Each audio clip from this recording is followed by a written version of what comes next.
Soyulған қой терілерін обалды қылмай үй жағдайында қалай елеп алуға болады. Бүгін сіздерге арнайы уақыт бөліп осы видеоны түсіруді жөн көрдім. Еңбегімді бағалап лайк басып, жалғап таратып қолдап кетіңіздер. Алдымен терінің ішкі қабатына толықтай тұз жағып шығамыз.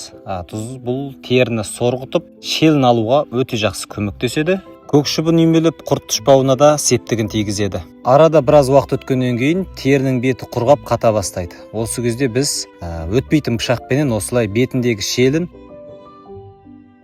шел бұл тері мен еттің арасындағы жұқа қабат, және де бұл жерде май көп болады. Осыларды толық тазаласаңыз, теріңіздің иі қануы өте жақсы болады.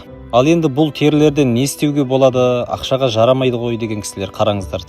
Жұрт лақтырып жатқан заттан осылай шапан, шалбар, ішік, тон тігетін болсаңыздар, оның қазір құны 400-500 мыңнан жоғары тұрады екен. Олай жасай алмасаңыз, машинаңыздың орындығына, тіпті көрпе төсектің астына илеп алсаңыз да болады. Ал егер қолдан келмесе, тым құрығанда білетін адамдардан қарап үйреніп, ары қарай осыны бір игілікке жаратсаңыздар болады деп ойлаймын. Ал терімізді осылай толықтай керіп тастап кептіргеннен кейін, біз келесі барыста бұның арғы бетіне иін жағып, тағы да тартып тастайтын боламыз. Ал енді иіге не жағатынын әр кісі өз білгенше жасайды. Мен енді өзім қолымнан келгенше жасап жатырмын. Лайктеріңізді басып қолдап тіркеліп қойыңыздар, ертең иі қанып толықтай дайын болған кезде сіздермен бөлісетін боламын.